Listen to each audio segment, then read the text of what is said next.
بسم اللہ الرحمن الرحیم۔ الصلاۃ والسلام علیک یا رسول اللہ وعلی آلہ وبرکاتہ۔ وعلیکم السلام، اور تمام ناظرین و سامعین کو بھی السلام علیکم ورحمۃ اللہ وبرکاتہ۔ مجھے تھوڑی دیر پہلے یہ اندوہناک خبر ملی اہل سنت و جماعت کے ایک بزرگ عالم شیخ الحدیث امیر المجاہدین حضرت علامہ مولانا خادم حسین رضوی صاحب قضائے الہی سے وفات پا گئے۔ انا للہ و انا الیہ راجعون۔ یہ خبر بجلی بن کر گری ہے۔ 2017 4 برس پہلے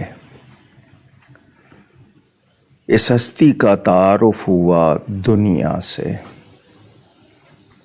4 برس میں ان کا کردار تحفظ عقیدہ ختم نبوت اور تحفظ ناموس رسالت علی صاحبہ الصلاۃ والسلام، وہ ایک خاص کردار جو ناقابل فراموش رہے گا انشاءاللہ۔ انہیں امیر المجاہدین کہا جاتا تھا۔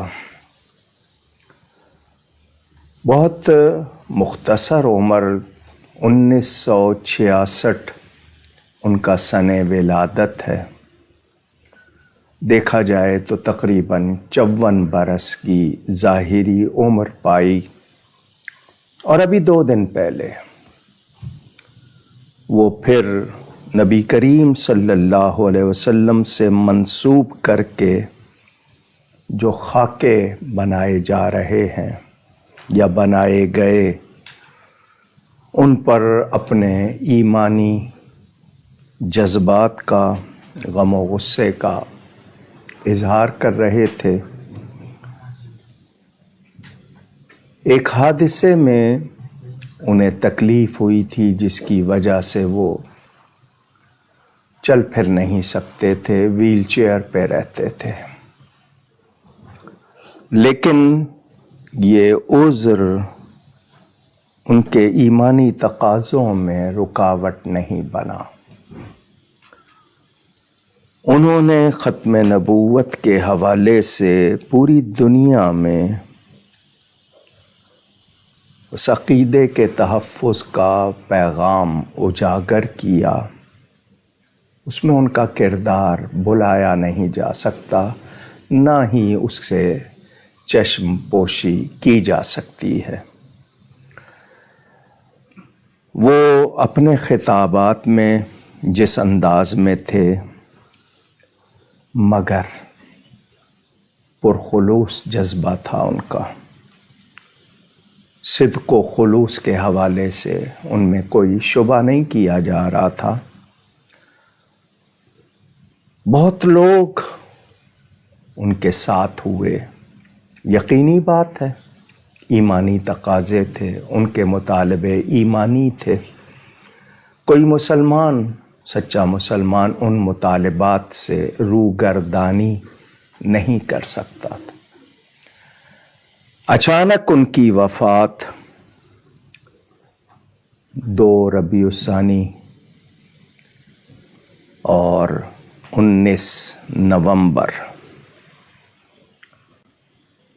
جمعرات کی شام، شب جمعہ، وہ نبی کریم صلی اللہ علیہ وسلم اور ان کی نسبتوں سے والہانہ محبت رکھنے والے۔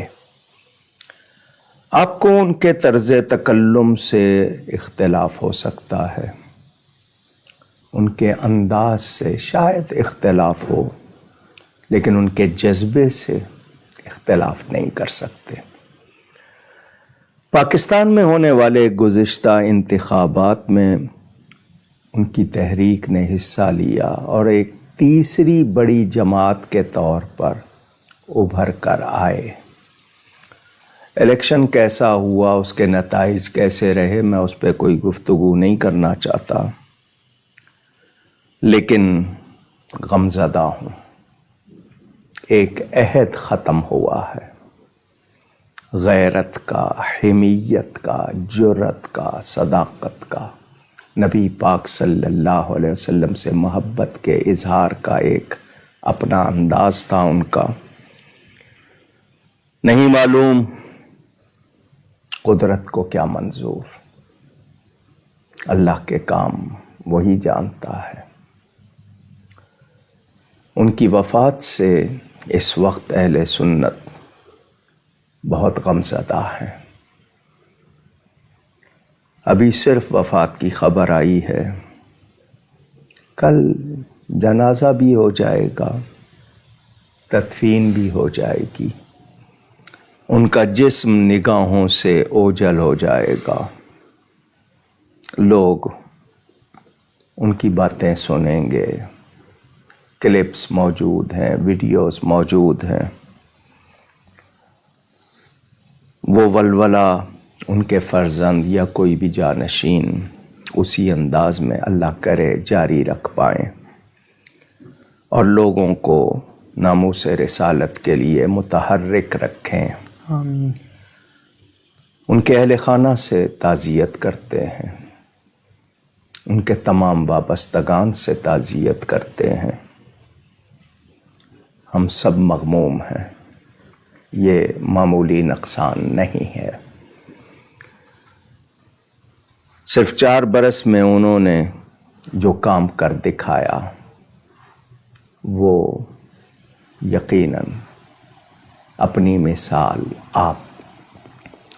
اللہ تعالیٰ ان کی ان خدمات پر ان کو بہترین اجر عطا فرمائے۔ آمین۔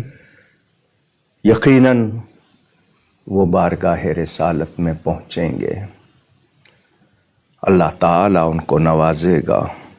لیکن جو محرومی ہے، اور پھر یہ جب سے کرونا شروع ہوا ہے، اس کو شاید عام الحزن اگر کہا جائے، بہت علماء پاکستان، انڈیا میں، برطانیہ میں، کہاں کہاں اہل سنت کی بڑی بڑی ہستیاں پردہ فرما گئیں۔ اللہ تعالی اہل سنت کا حامی و ناصر ہو اور ہم سب کو نبی کریم صلی اللہ علیہ وسلم کے لیے مرد میدان بنائے۔ ہم صرف گفتار کے غازی نہ رہیں، کردار کے غازی بنیں۔ میں اس وقت اور کیا کہوں، رضینا بقضاء اللہ، اللہ کی رضا پر راضی، مرضی مولا از ہم اولا۔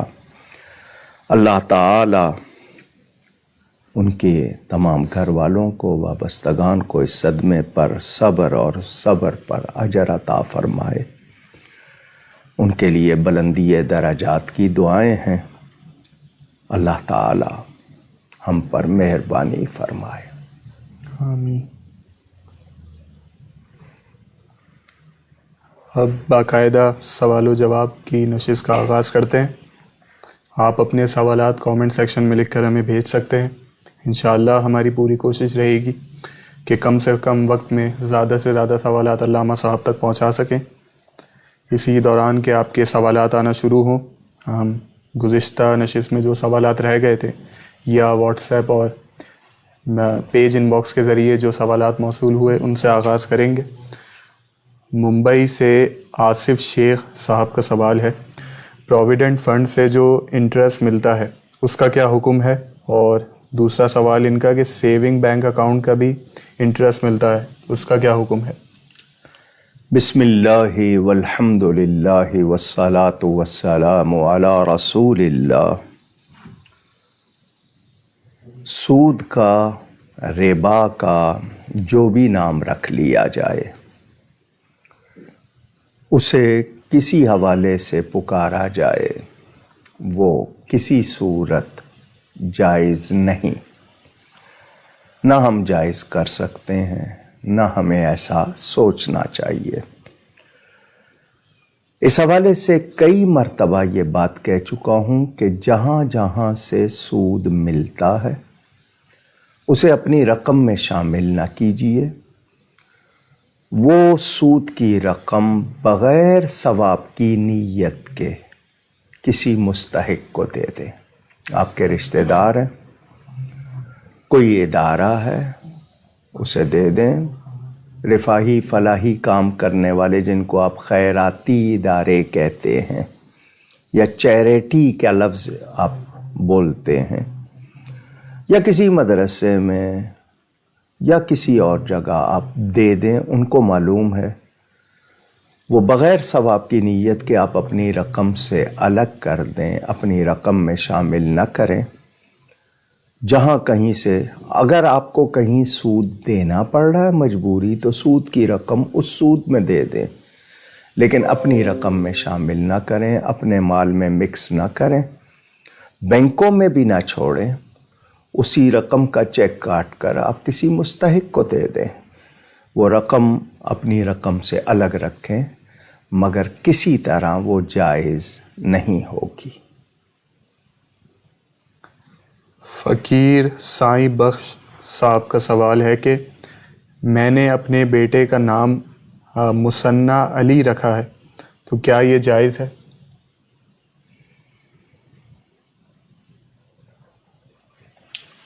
آپ نے کس نیت سے یہ رکھا ہے؟ لفظ پر نہ جائیے، ہم آپ کی نیت جاننا چاہتے ہیں۔ مثنیٰ سے مراد آپ کی دوسرا ہے یا ویسا ہی ہے؟ بات یہاں آئے گی۔ اگر مثنیٰ علی ویسے کوئی بات نہیں ہے، لیکن مراد آپ کی یہ کہ جی آپ ان کو یہ کہیں کہ یہ دوسرا، اب حضرت امام حسن کے بیٹے حسن مثنیٰ کہلاتے تھے، بظاہر اس میں نہیں ہے، لیکن اس میں وہ چیز آپ کی نیت کیا ہے اس کے حوالے سے ہے۔ بہرحال میں صرف لفظی طور پر نہیں، اگر آپ کی کوئی نیت ایسی ہے تو اس کے حساب سے بات ہوگی، ورنہ مثنیٰ علی یا علی مثنیٰ دونوں طرح آپ جو کہہ رہے ہیں، بظاہر اس میں ایسی شرعی وجہ نہیں ہے، لیکن نیت اگر ایسی ہے کہ یہ دوسرا علی ہے تو پھر نہیں ہوگا۔ اور ویسے آپ نے رکھا ہے کہ علی کا لفظ لگایا، اس کے ساتھ مثنیٰ لگایا ہے، تو پھر گنجائش ہوگی۔ دہلی سے علی مصطفیٰ صاحب کا سوال ہے، جی، سورہ توبہ کے شروع میں بسم اللہ کیوں نہیں پڑھتے؟ سورہ توبہ کے شروع میں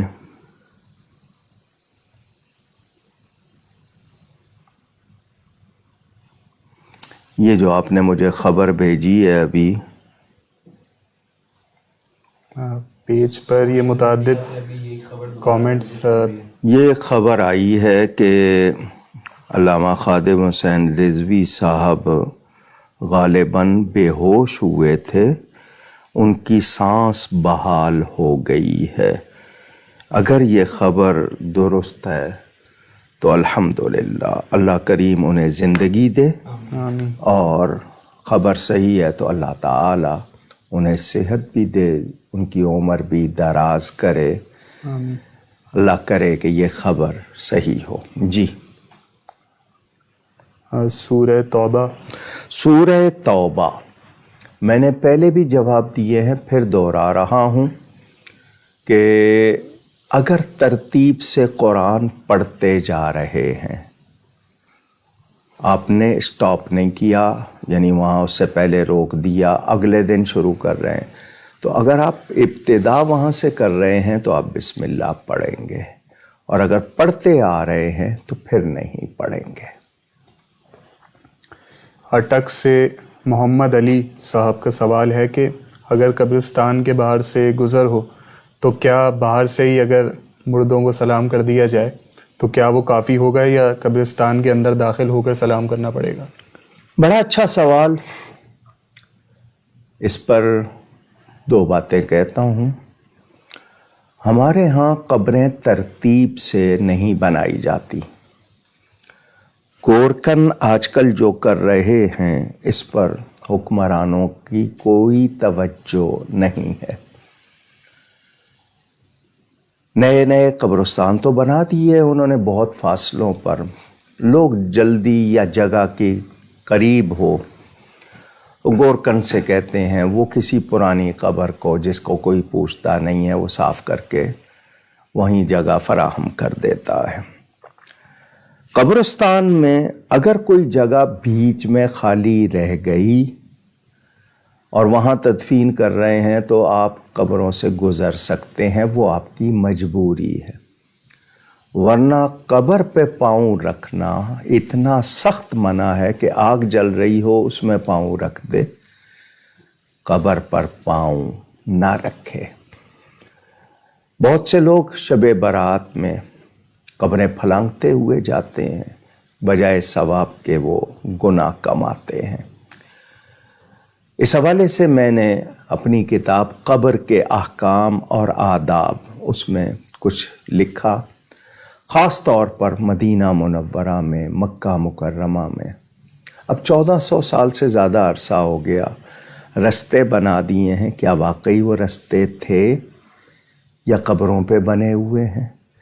تو آپ قبرستان کے دروازے میں داخل ہوں اور وہاں سے سلام کر دیں اور فاتحہ پڑھ دیں.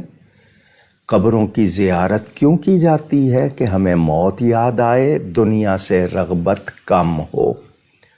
نبی کریم صلی اللہ علیہ وآلہ وسلم کا ارشاد، کنت نہیتکم عن زیارت القبور فزورها، مسلم میں دیگر کتابوں میں موجود، کہ میں تمہیں قبروں کی زیارت سے منع کرتا تھا، اب حکم دیتا ہوں زیارت کیا کرو تاکہ موت یاد رہے کہ ایک دن میں نے بھی یہاں آنا ہے، اور دیکھ کے دنیا سے رغبت، دنیا سے دلچسپی کم ہو. تو قبروں کو پھلانگنا، قبروں پہ پاؤں رکھنا یہ ہرگز درست نہیں ہے. قبرستان اگر بھر گیا ہے اور راستہ نہیں ہے، اگر راستہ ہے اور آپ قبروں سے بچ کے جا سکتے ہیں تو ضرور جائیں. پھول ڈالتے ہیں آپ. کچھ لوگ وہاں پر چھڑکاؤ کرتے ہیں عرق گلاب کا یا کیوڑے کا. تو وہ جو عرق گلاب آپ قبر کی مٹی پہ ڈالتے ہیں، وہ 50 روپے کا آئے، 100 روپے کا آئے، اس سے کسی کو کھانا کھلا کر ثواب بخش دیجئے قبر والے کو. کچھ لوگ اگربتیاں قبر پہ جلا دیتے ہیں، یہ اچھی بات نہیں ہے. اگر آپ خوشبو کا اہتمام کرنا چاہتے ہیں تو وہاں جو کھڑے ہیں لوگ ان کو لگائیے.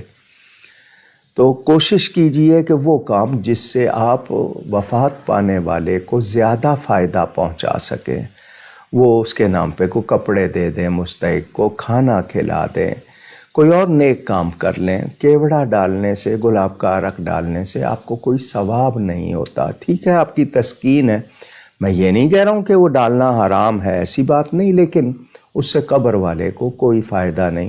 آپ پھول ڈالتے ہیں، پھول جب تک تازہ رہتے ہیں وہ تسبیح پڑھتے ہیں، اس تسبیح سے اس کو خوشی ہوتی ہے، برکت ملتی ہے. لیکن یہ اگربتی جلانے سے، کیوڑا ڈالنے سے قبر والے کو کوئی فائدہ نہیں ہوتا. آپ اس کی جگہ اتنے پیسے کسی غریب مستحق کو، کھانا بھوکے کو کھانا کھلا دیں، وہ زیادہ بہتر ہے. لیکن قبریں پھلانگے نہیں، قبروں کو پاؤں تلے روندے نہیں، وہ چلنے کے لیے نہیں ہے. جس طرح زندہ کو تکلیف ہوتی ہے اسی طرح مردہ کو تکلیف ہوتی ہے. تو کوشش کریں ادب رہے.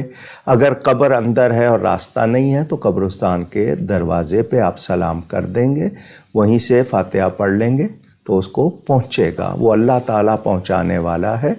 تو آپ احتیاط کریں، ادب کریں.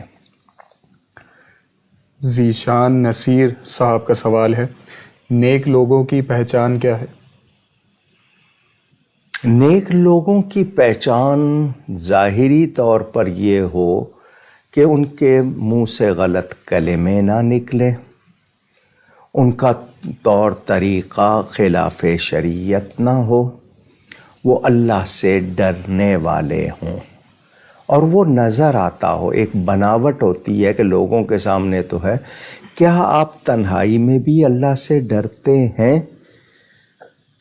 تو اس کی تنہائی بھی پاکیزہ ہو.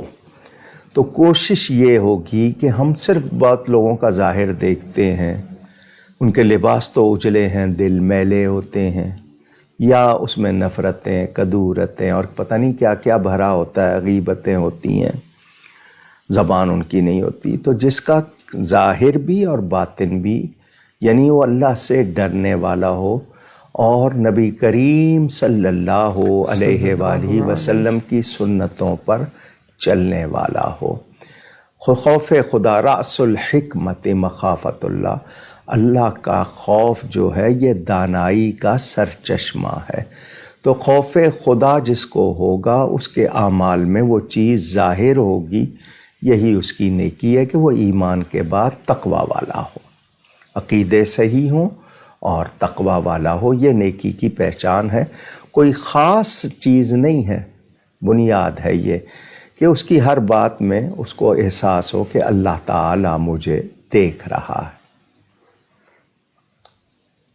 محمد غوث صاحب کا سوال ہے، کیا یہ بات درست ہے کہ کسریٰ بن ہرمز کی ریاست کو فتح کرنے کے بعد حضرت عمر رضی اللہ تعالی عنہ نے حضرت امام حسین کا نکاح ان کی کسریٰ کی بیٹی سے کرایا تھا؟ یزدجرد نام ہے شاہ ایران کا. وہ ایران کا بادشاہ تھا جس کو فارس کہتے تھے. کسریٰ اس کا لقب لیا جاتا تھا، یہ پکارنے میں اس کو کسریٰ کہا جاتا تھا. یزدجرد اس کا نام، کچھ لوگ یزدگرد بھی پڑھتے ہیں. اس کی 3 بیٹیاں مال غنیمت میں آئی تھیں. حضرت عمر رضی اللہ تعالیٰ عنہ کے عہد خلافت میں مدائن فتح ہوا تھا، تو اس کی 3 بیٹیاں آئی تھیں. ان میں سے ایک بیٹی جس کو سیدہ شہر بانو رضی اللہ تعالیٰ عنہ کہتے ہیں، وہ شہزادی تھی چونکہ، تو حضرت فاروق اعظم نے کہا یہ میں کسی شہزادے کو دوں گا. سیدنا امام حسین رضی اللہ تعالیٰ عنہ سے ان کا نکاح ہوا. یہ بالکل درست ہے اور تمام کتابوں میں. اور یہ حضرت سیدہ شہر بانو حضرت سیدنا امام زین العابدین کی والدہ ہے. حضرت امام حسین کے وہ فرزند جو کربلا میں بچ رہے تھے، باقی سارے شہادت کا مرتبہ پا گئے، یہ بچ رہے تھے، ان کی والدہ ہیں وہ. اور یزدجرد ایران کے بادشاہ کی بیٹی. ہلدوانی انڈیا سے محسن وارسی صاحب کا سوال ہے، کیا داڑھی کو ایک مٹھی سے کم رکھا جا سکتا ہے؟ یہ حکم ہے حدیث شریف میں، داڑھیاں بڑھاؤ، مونچھیں ترشواؤ. تمام کتابوں میں یہ حدیث موجود ہے. حضور صلی اللہ علیہ وسلم کے صحابی حضرت عبداللہ ابن عمر رضی اللہ تعالیٰ عنہ، قبضہ کہتے ہیں مٹھی کو، وہ مٹھی میں لیتے تھے اور اس سے زائد جو ہوتی تھی وہ کٹوا دیتے تھے. اس وجہ سے مٹھی سے زائد کٹوانے کی اجازت. ورنہ اگر یہ روایت نہ ہوتی تو حکم صرف یہی تھا کہ مٹھی بھر کا نہیں، داڑیاں بڑھانے کا. تو وہ لوگ جو نہیں ترشواتے، امام نووی اور دیگر نے اپنی شرح میں لکھا، وہ اسی پر رہتے ہیں کہ جی داڑیاں بڑھانی ہے، جتنی بھی بڑھ جائے. لیکن وہ زینت ہیں تو ان کو سجانا چاہیے، ایسی نہ ہو کہ لوگ تمسخر کریں، مذاق اڑائیں. تو مٹھی سے زیادہ، مٹھی سے کم جو ہوتی ہے، یا آپ چن پہ 4 انگلیاں رکھیں تو اس سے جو کم ہوتی ہے اس پہ وہ سنت والا حکم پورا نہیں ہوتا. تو میں اپنی خواہش یا طبیعت کو نہ دیکھوں. جب میں سنت پہ عمل کر رہا ہوں تو نبی پاک صلی اللہ علیہ وسلم کی داڑھی مبارک کتنی تھی، صحابہ کی کتنی تھی. مولا علی کرم اللہ تعالی وجہ الکریم کے بارے میں ہے کہ آپ جب منہ نیچے کرتے تھے تو سینہ بھر جاتا تھا. آپ کی داڑھی مبارک اتنی گھنی اور بھری ہوئی تھی کہ سینہ اس سے بھر جاتا تھا. تو داڑھی رکھی جائے تو سنت کے مطابق، یعنی چن پہ تھوڑی پہ رکھیں تو 4 انگل، اور نہیں تو قبضہ یعنی ایک مٹھی ضرور ہونی چاہیے۔ وہ لوگ جو کہتے ہیں نہیں جی تھوڑی سی بھی ہو تو داڑھی ہے، تو پھر اس طرح تو ایک شخص 4 رکعت کی بجائے 1 رکعت پڑھ کے کہے گا تو اس سے تو بہتر ہونا جو نہیں پڑھ رہا، تو کیا آپ قبول کر لیں گے؟ تو جو حکم ہے اس کے مطابق کرنا چاہیے، اس میں اپنی رائے داخل نہیں کرنی چاہیے۔ محمد عثمان اکرم صاحب کا سوال ہے کہ عید میلاد النبی کی اصطلاح ہم مخالفین کو سمجھاتے رہتے ہیں، اکثر دلائل بھی دیتے رہتے ہیں، لیکن آج کل عید غوثیہ کے نام سے بھی ایک اصطلاح ہے، تو کیا ایسے دور میں جہاں اختلافات اتنے شدید ہیں کھلے عام یہ اصطلاح استعمال کرنا کیا مناسب رہے گا؟ کسی محبت والے نے کہہ دیا تو یہ اس کا عمل ہے۔ کیا اہل سنت کے علماء نے ایسا کہا ہے؟ میں پوچھنا چاہتا ہوں، نہیں۔ حضور سیدنا غوث اعظم رضی اللہ تعالی عنہ غوثوں کے غوث، ولیوں کے ولی، قطبوں کے قطب، پیروں کے پیر ہیں۔ بڑی شان ہے، بڑا مرتبہ ہے، ان کا قدم مبارک تمام اولیاء کی گردن پر ہے۔ یہ مہینہ ربیع الاخر کا، کچھ لوگ اس کو ربیع الغوث یا عید غوثیہ پکارتے ہیں، یہ ان کی مرضی، یعنی ان کی طبیعت، کسی عالم نے ایسا فتویٰ نہیں دیا نہ کہا ہے۔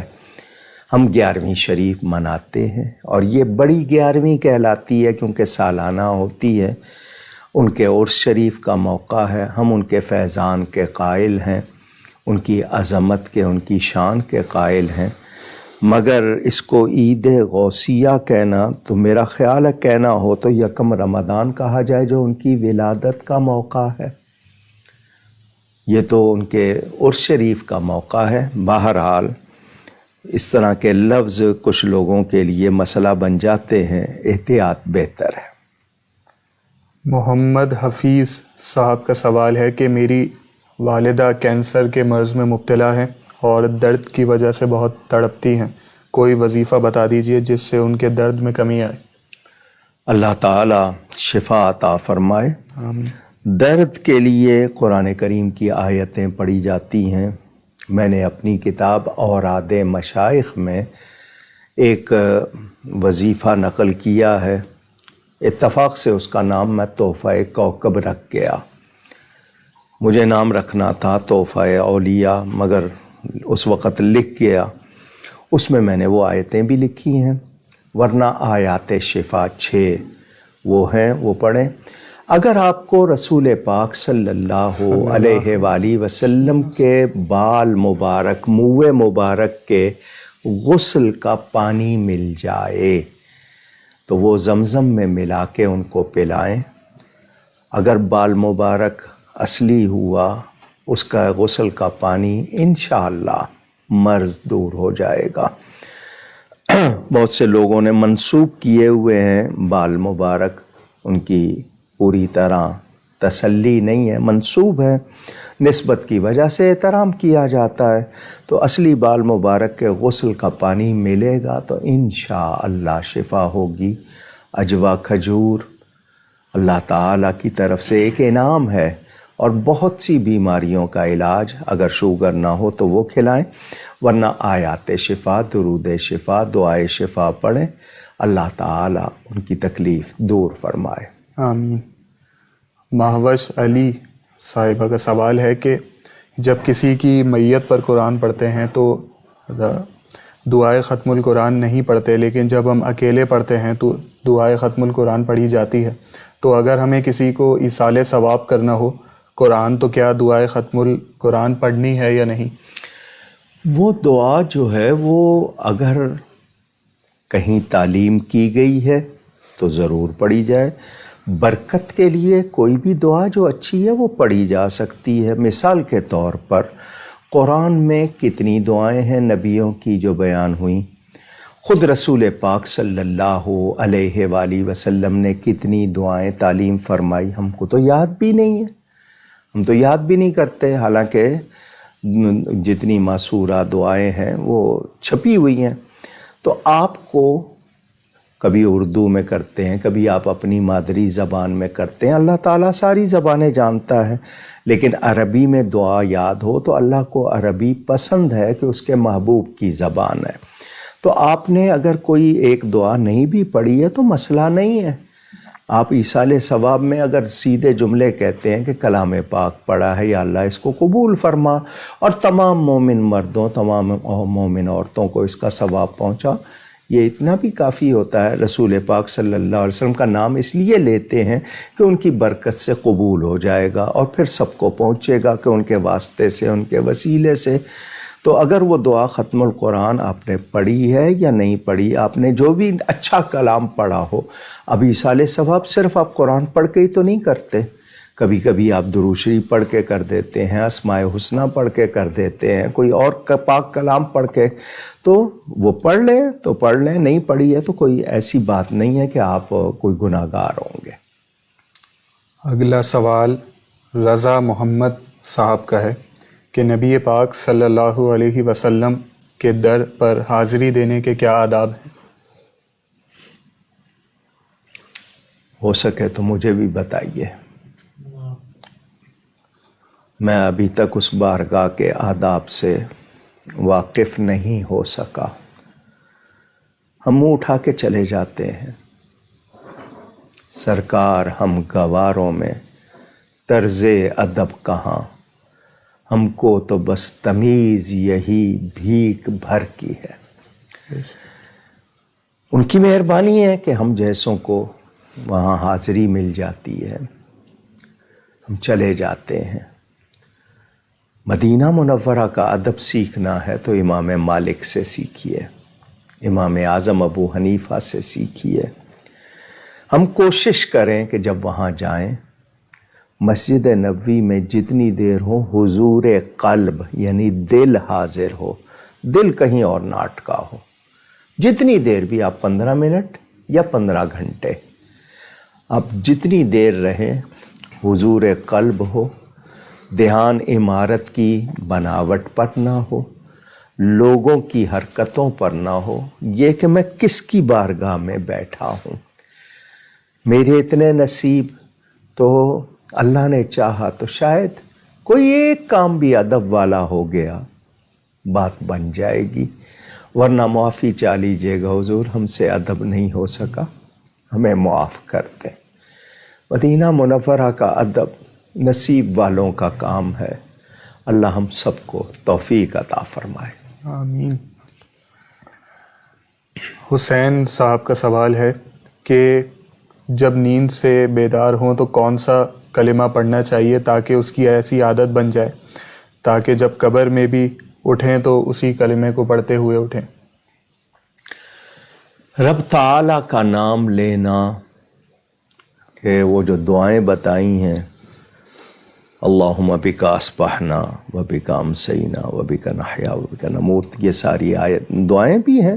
کلمہ شریف آپ کو پہلا یاد ہو، دوسرا یاد ہو، آپ پڑھ لیں، اللہ کا نام لے لیں، درود شریف پڑھ لیں.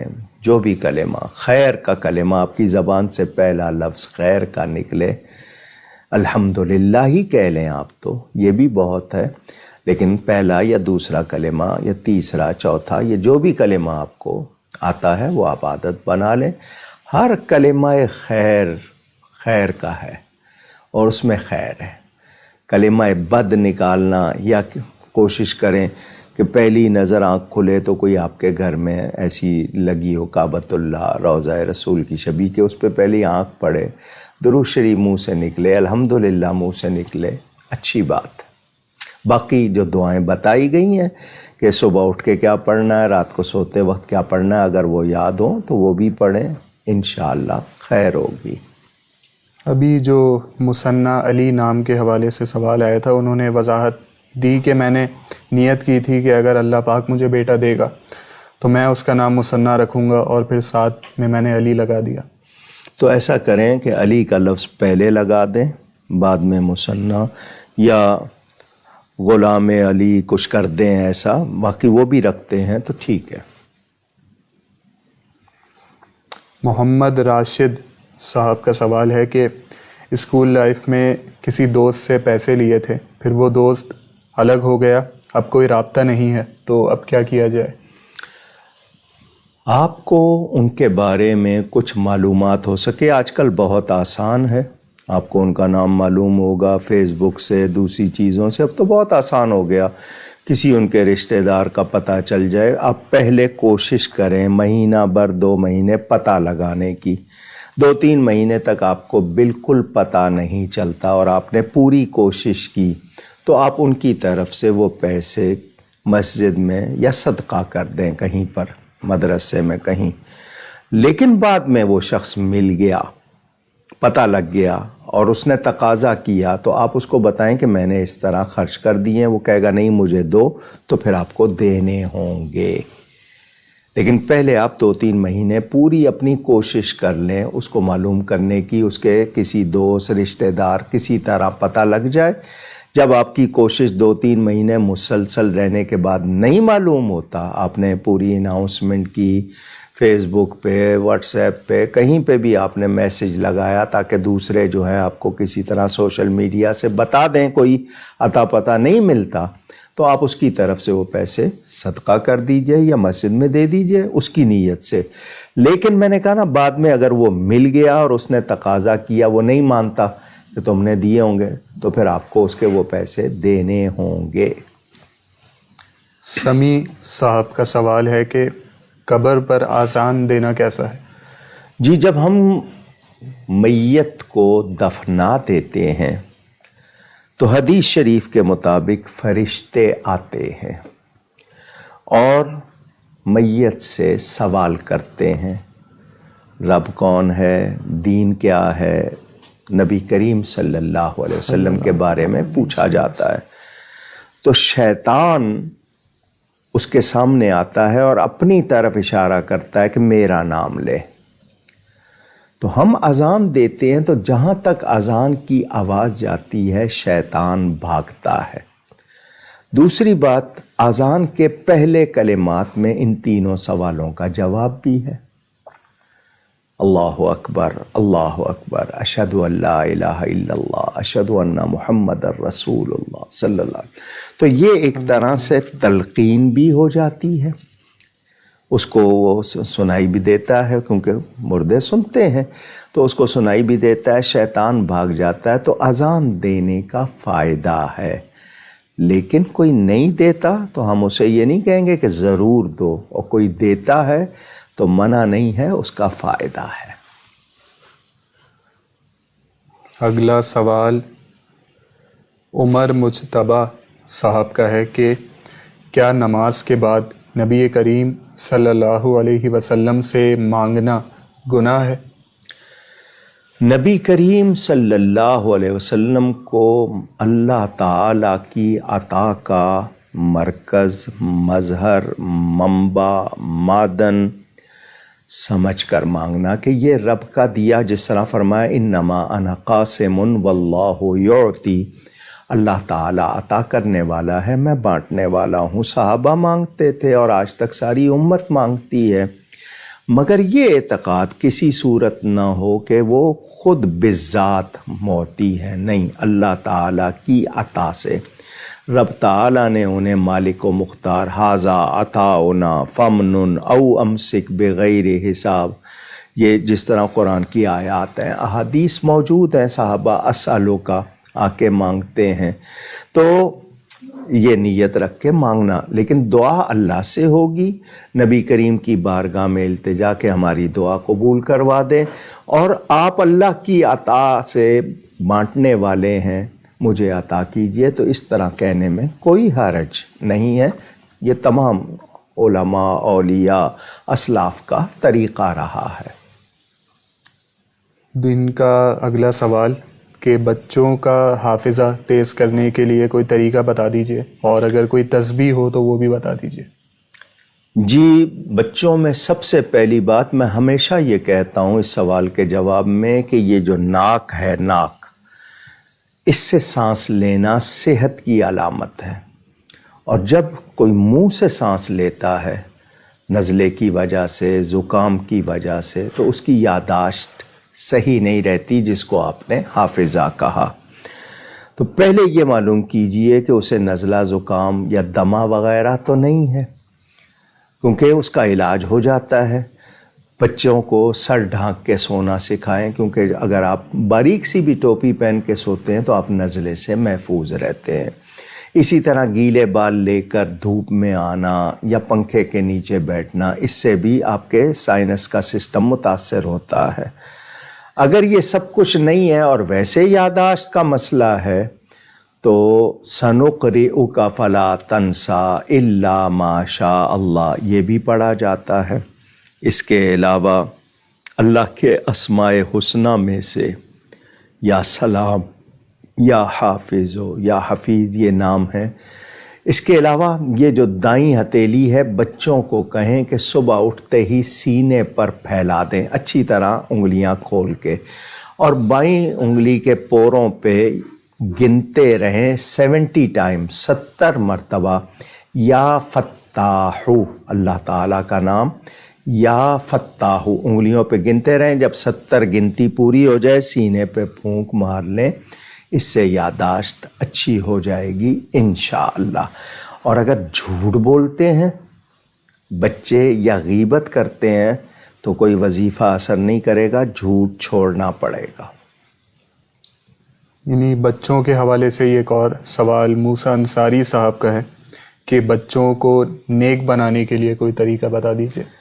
جی، آپ کی کمائی حلال ہو، آپ حلال کماتے ہوں، حلال طریقے سے کماتے ہوں، ان کو حلال کھلاتے ہوں.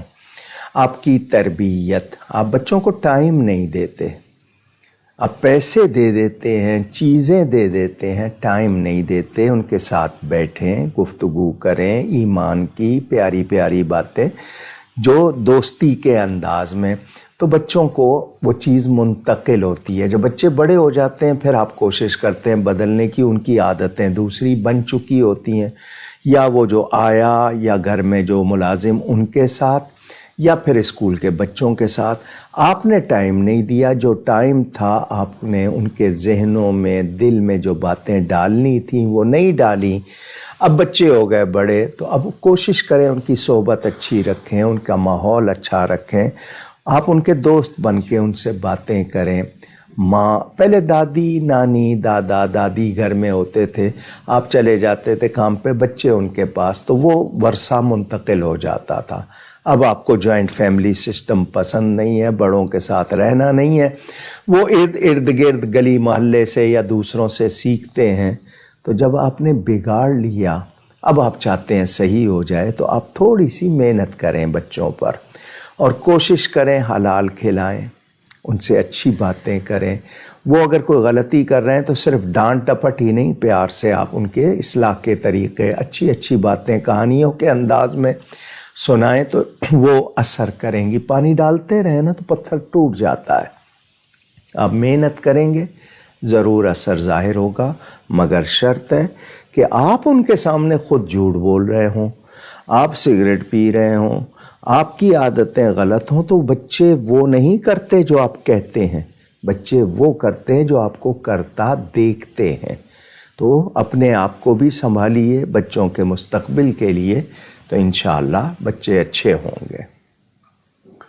محمد عمر صاحب کا سوال ہے کہ اگر قیامت کے دن عذاب ہونا ہے تو پھر قبر میں عذاب کیوں؟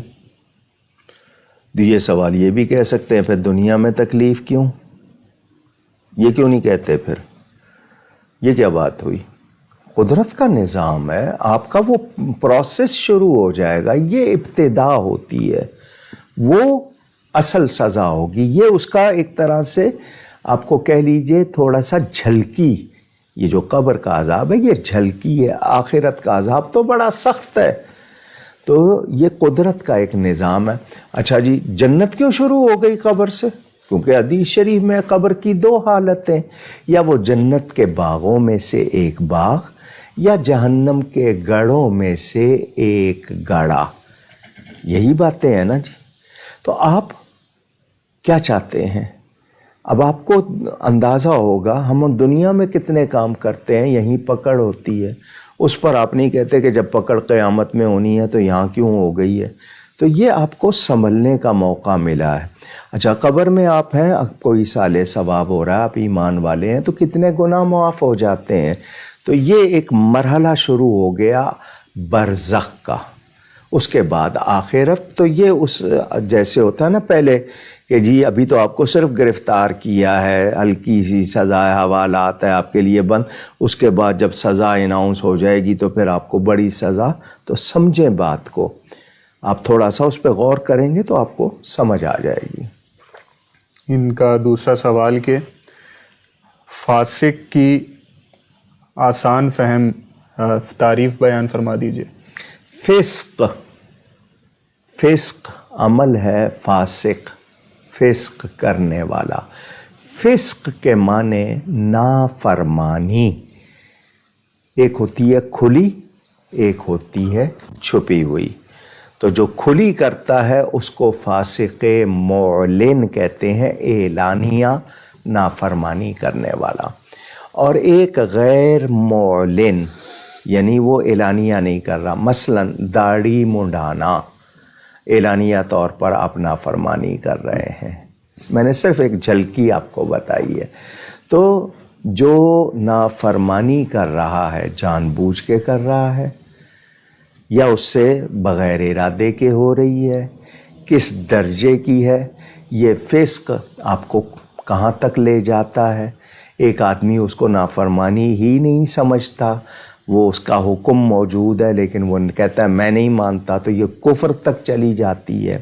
تو فسق کے معنی نافرمانی کے, وہ اللہ تعالی, رسول پاک صلی اللہ علیہ وسلم, ان کے حکم کو نہ ماننا یا اس پر عمل نہ کرنا. ایک ہوتا ہے نہ ماننا, وہ آپ کو کفر تک لے جاتا ہے. ایک ہے کہ جی آپ مانتے تو ہیں مگر اس پہ عمل نہیں کر رہے, تو یہ گناہ کر رہے ہیں آپ. تو فسق نافرمانی کو کہتے ہیں. اگلا سوال محمد شمشاد صاحب کا ہے کہ میں نے عمرہ کرنے کی نیت کی تھی لیکن کچھ وجوہات کی بنا پر نہیں کر پایا, اب میرے لیے کیا حکم ہے؟ آپ نے اگر کوئی منت مان لی تھی تو اس کو پورا کریں. اس وقت نہیں کر پائے, اب کر سکتے ہیں کریں. استطاعت نہیں ہے, آپ کے اندر اہلیت نہیں ہے, توبہ کریں, اللہ سے معافی چاہیں. لیکن یہ کہ اگر آپ نے لازم کر لیا تھا تو وہ آپ پر رہے گا. لازم کر لیا تھا, صرف ارادہ کیا تھا, کسی وجہ سے نہیں کر پائے, اللہ سے معافی چاہ لیں, اور اگر اہلیت ہے تو ضرور کریں. آیت خان صاحبہ کا سوال ہے کہ نظر کی کمزوری کا شریعت اسلامیہ نے کیا علاج بتایا؟ جی نظر کی کمزوری آپ کی کس وجہ سے ہے, اس کا اپنے میڈیکلی کیا وہ دیکھا ہے, کیا ہوا. بہرحال دونوں انگلیاں, یہ جو کلمے کی انگلیاں نا, یوں جوڑ لیا کرے ہر نماز کے بعد, اور 3 مرتبہ درود شریف پڑھیں. درود خضری صلی اللہ علیہ حبیبہ سیدنا محمد و آلہ وسلم, یا جو بھی درود پڑھ لیں. درود شریف پڑھ کے پھونک ماریں اور آنکھوں پہ پھیر لیں, اور انگلی سے دونوں آنکھوں کی پتلیوں پر حضور صلی اللہ علیہ وسلم کا نام محمد یہ لکھا کریں. اگر آپ باقاعدگی سے کریں گے تو نظر مزید خراب نہیں ہوگی, جتنی ہے اس سے اور کم نہیں ہوگی, اور اس میں انشاءاللہ بہتری. اس کے علاوہ اسمد سرما, الف سے میم دال, اسمد, یہ سرخ رنگ کا سرما ہے مدینہ منورہ میں. وہ نقلی بھی وہاں بہت ہے, اصلی ہو. وہ اصلی سرما حضور صلی اللہ علیہ وسلم کا ارشاد کہ ینبت الشعر ویجل البصر, یہ پلکیں اگاتا ہے اور نظر کو تیز کرتا ہے. تو وہ سرما لگائیں اور آنکھوں سے غلط چیزیں دیکھنا چھوڑ دیں, کیونکہ جب آپ کسی غلط چیز کو دیکھتے ہیں نا تو آپ کے خیالات شروع ہو جاتے ہیں وہ برائی کی طرف, وہ پورے خون پر اثر کرتے ہیں. اچھی چیز دیکھتے ہیں تو اچھے خیالات ہوتے ہیں. تو کوشش کریں, گرینری جو سبزہ ہے اس کو دیکھنے سے آنکھیں اچھی ہوتی ہیں. اچھی چیزیں دیکھیں, غلط چیزوں کو اگر دیکھتے ہیں تو چھوڑ دیں. اور بادام کا استعمال کریں, دودھ پئیں, سونف بہت اچھی ہوتی ہے آنکھ کے لیے. تو جتنی بھی جائز دعائیں ہیں وہ اختیار کریں اور جو غلطیاں ہیں ان سے توبہ کریں. اللہ تعالیٰ آپ کی آنکھوں کا نور سلامت رکھیں. آمین. محمد اقبال صاحب کا سوال ہے کہ صبح فجر کی سنتیں اگر رہ جائیں تو فرض نماز کے بعد کس ٹائم ادا کرنی ہے؟ آپ مسجد گئے ہیں اور جماعت ہو رہی ہے تو آپ نے یہ خیال کیا کہ میں سنتیں پڑھوں گا تو جماعت میں شامل نہیں ہو سکوں گا، اور آپ نے فرض پڑھ لیے، تو سورج نکلنے کے بعد آپ سنتیں پڑھ لیں. اور آپ اٹھے ہی دیر سے ہیں تو پھر آپ کیونکہ سنتوں کی قضا نہیں ہوتی، فرض پڑھیں گے.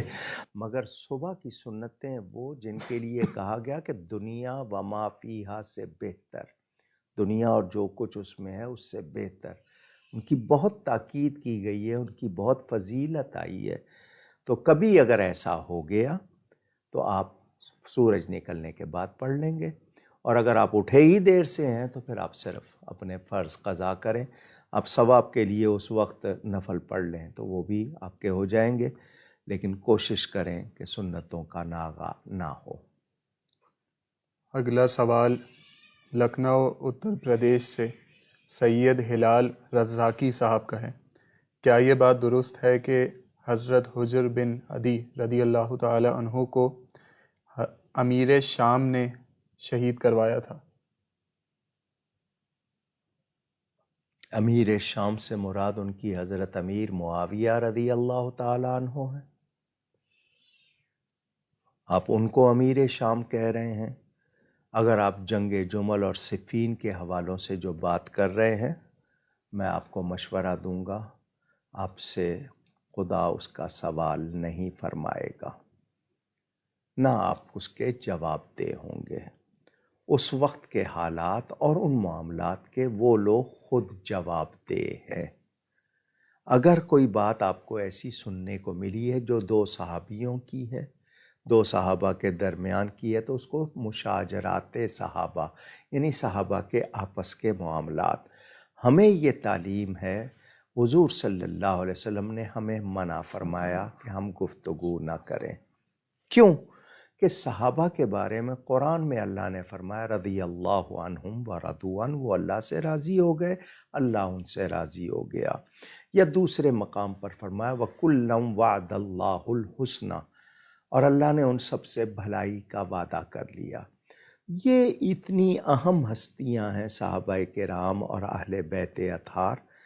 میرے یا آپ جیسے شخص کو، آپ تو ماشاءاللہ سید کہلاتے ہیں، میں آپ کے جیسا بھی نہیں بلکہ سادات کا غلام، تو میں عرض کروں احتیاط، ہم ادب کریں. اگر ہمیں کسی کے بارے میں کوئی شبہ بھی ہے، ہم خاموش رہیں. ہمارا سکوت، خاموش رہنا عافیت ہے. کچھ کہنا، غلط خیال کرنا ہمیں نقصان دیتا ہے. ہم ان ہستیوں کا کچھ نہیں بگاڑ سکتے، اپنے آپ کو بگاڑ لیتے ہیں.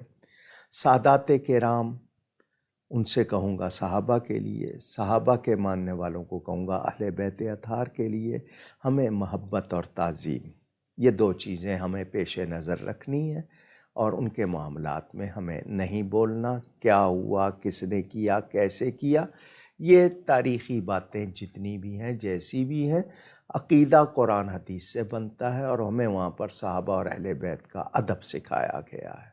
ہم نے وہ ادب کرنا ہے، ان سے محبت رکھنی ہے، ان کی تعظیم کرنی ہے. اسلام آباد سے اویس احمد صاحب کا سوال ہے. اگر عورت کہے کہ مجھے طلاق دے دی گئی ہے اور خاوند انکار کرے کہ میں نے طلاق نہیں دی، تو اس کا حل کیسے ہوگا؟ دونوں اپنی اپنی باتوں پر اڑے ہوئے ہیں. یہ جو طلاق ہے، مرد اکیلے میں بھی کہتا ہے، جنگل میں اکیلے کھڑے ہو کر کہتا ہے بیوی نے نہیں سنا، تب بھی وہ اقرار کر رہا ہے تو اس کا اقرار مانا جائے گا. آپ نے جو صورت بتائی ہے، اگر اس میں کوئی اور گواہ موجود نہیں ہے، میاں بیوی دونوں ہی تھے، کوئی اور شخص گواہ نہیں تھا، تو آپ کسی شرعی مفتی قاضی کے پاس جائیں. ان کا ایک حلف اٹھوانے کا طریقہ، آپ سے قسم اٹھوائیں گے. آپ خود جتنی مرضی قسمیں اٹھائیں، وہ ان کا طریقہ ہے، وہ آپ کو پہلے بتائیں گے. مسئلہ حلف اٹھوائیں گے، اس حلف کے مطابق شوہر کا جو، کیونکہ حق اس کا ہے، اگر وہ ثابت ہو گیا حلف کے بعد کہ واقعی اس نے نہیں دی ہے تو صرف بیوی کا بیان کافی نہیں ہوگا، لیکن بیوی کہہ رہی ہے تو ہو سکتا ہے شوہر کے منہ سے نکلا ہو، اب وہ انکار کر رہا ہے، تو چونکہ دونوں سامنے نہیں ہیں تو کسی صحیح مفتی کے پاس جائیں اور وہاں جا کر دونوں صحیح حقیقت حال، تو وہ حلف اٹھوائے گا، میں پہلے سے بتا دوں گا تو آپ اس کے لیے تیار ہو جائیں گے کہ میں نے جا کے کیا کرنا ہے۔ تو ان کا حلف اٹھوانے کا طریقہ وہ آپ کو خوف خدا دلا کر حلف اٹھوائیں گے اور وہاں بات کلیئر ہو جائے گی۔ حیدرآباد سے شاہینہ صاحبہ کا سوال ہے، کیا میں قرآن پاک کا بیان کر سکتی ہوں؟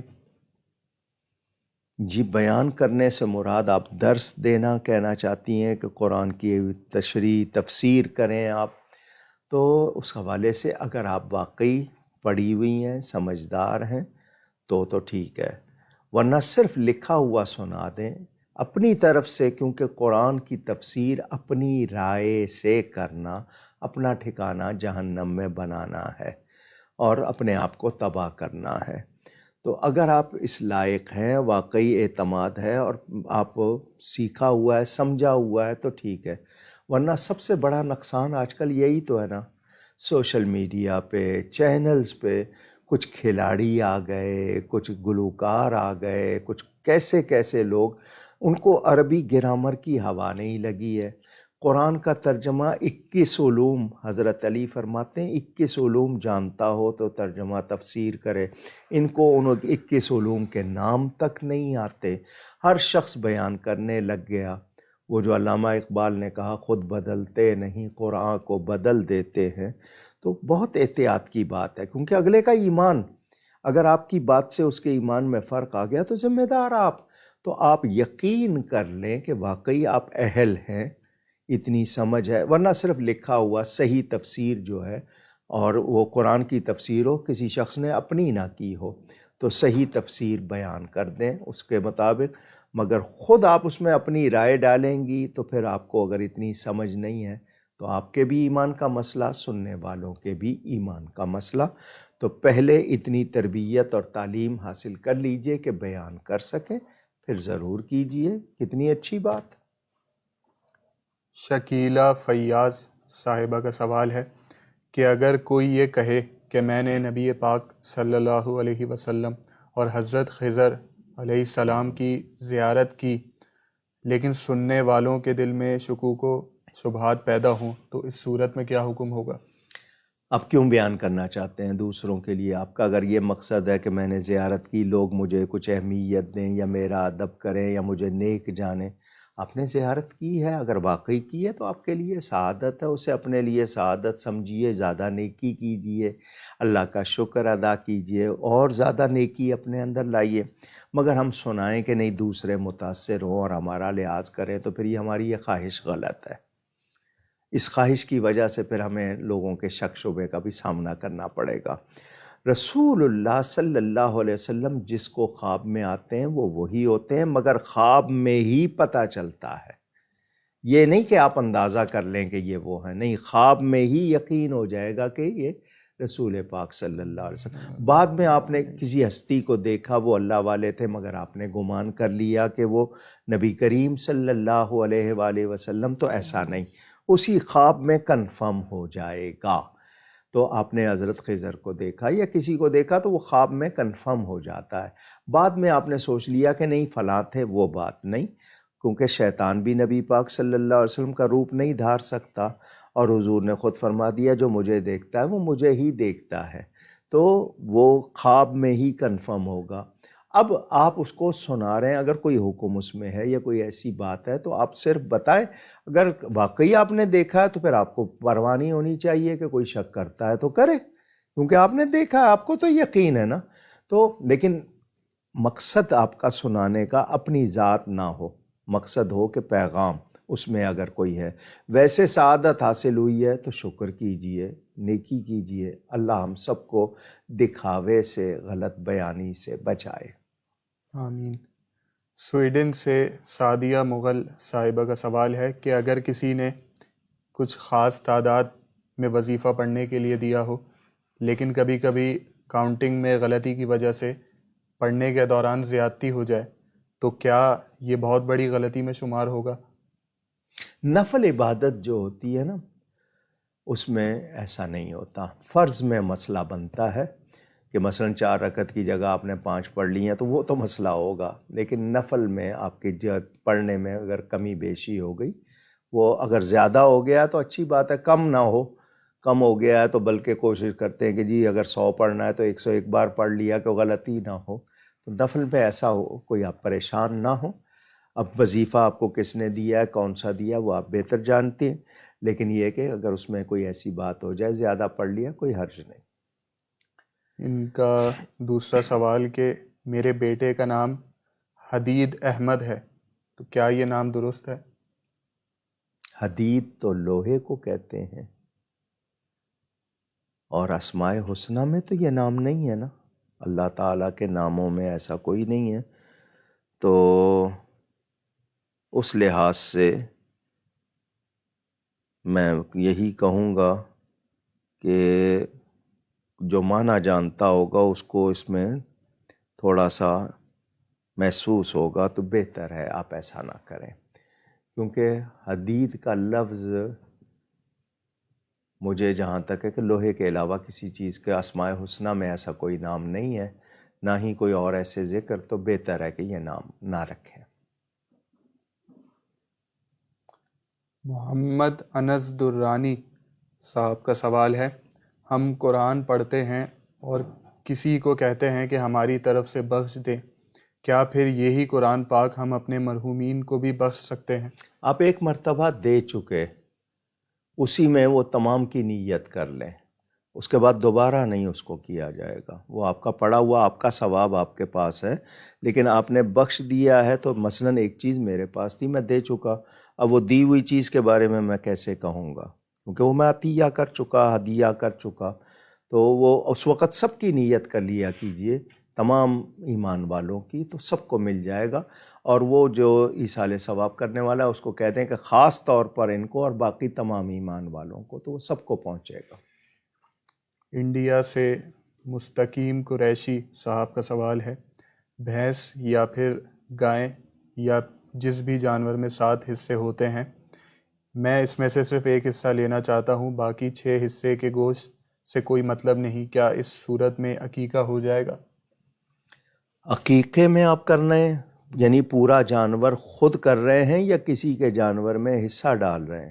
کسی کے جانور میں حصہ. اب کسی کے جانور میں وہ کس نیت سے، دیکھیں ذبح کرتے وقت تو نام اللہ کا لیا، مگر وہ کس لیے، باقی وہ 6 حصے بیچے گا کیا اور یہ ایک حصہ اپنا کروائیں گے؟ اس طرح نہیں ہوگا.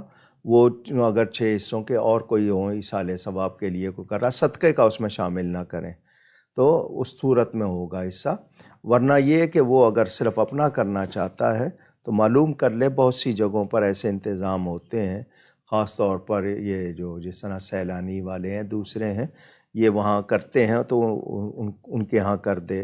اگر گوشت خود لینا ہے تو ایسی جگہ جہاں پر وہ حصے کر رہے ہوں. لیکن ایک شخص گائے ذبح کر رہا، آپ اسے کہہ رہے ہیں صرف ایک حصہ میرا، باقی 6 حصے اس نے بیچنے کے لیے، تو اس میں عقیقہ نہیں ہوگا. تھائی لینڈ سے اسفن اتاری صاحب کا سوال ہے کہ کیا شافعی کے پیچھے ہماری عصر کی نماز ہوگی، کیونکہ یہاں تھائی لینڈ میں حنفی مسلک کے لوگ بہت کم ہیں؟ تو یہ خود کیوں نہیں پڑھاتے؟ اگر ان کو خود آتا ہے تو یہ خود پڑھائیں، 1 سے 2، 2 سے 3، جتنے ہو جائیں یہ خود جماعت کرا لیں. لیکن اگر وہ صحیح العقیدہ سنی ہے تو اس کے پیچھے نماز ہو جائے گی. لیکن وقت اگر اس وقت سے بہت پہلے پڑھ لیا تو بہتر ہے، حنفی ہیں یہ تو یہ خود جماعت کرا لیا کریں یا کسی ایک کو شامل کر کے. یہ عذر نہیں ہوگا کہ سارے وہ دوسرے ہیں، کوئی تو ہوگا، ان کے اپنے گھر کے افراد ہوں گے. تو وقت چونکہ عصر کا احناف کے نزدیک جو ہے اس میں یہ خود جماعت کرا لیں تو بہتر. ورنہ ہم صحیح العقیدہ، کوئی شافعی ہو، حنبلی ہو، مالکی ہو، لیکن صحیح العقیدہ سنی ہو تو اس کے پیچھے ہم نماز پڑھ لیں گے، وہ ہماری رعایت رکھتا ہو. اگر وہ ہماری رعایت نہیں رکھتا تو پھر ہم احتیاط کرتے، لیکن پڑھ لیں گے. عصر کے لیے چونکہ خاص احناف میں وقت ہے تو بہتر ہے خود جماعت کرائیں.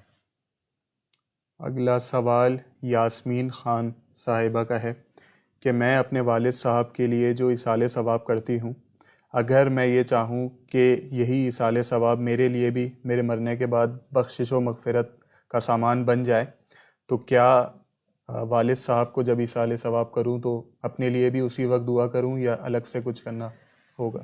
خاتون، آپ نے شاید یہ سمجھ لیا کہ بخش دیا تو آپ کا اپنا ثواب ختم ہو گیا. ایسا نہیں ہے.